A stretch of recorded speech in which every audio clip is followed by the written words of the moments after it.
Andrea, povedzte nám nejaké svoje finty, ako urobiť správne risotto, aby bolo také fajne chrumkavé, ale aj krémové. Tak pri varení risota určite veľmi dôležité nikdy nepreumývať rýža, lebo rýža obsahuje škrob. A ten škrob my potrebujeme práve na záver, aby bolo krémové.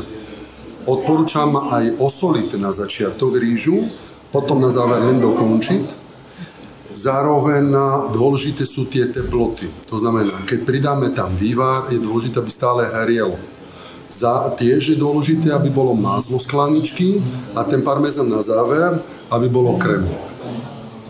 Dobre, a teda keď tam nedávame vývar, čo tam môžeme namiesto vývaru dať počas varenia?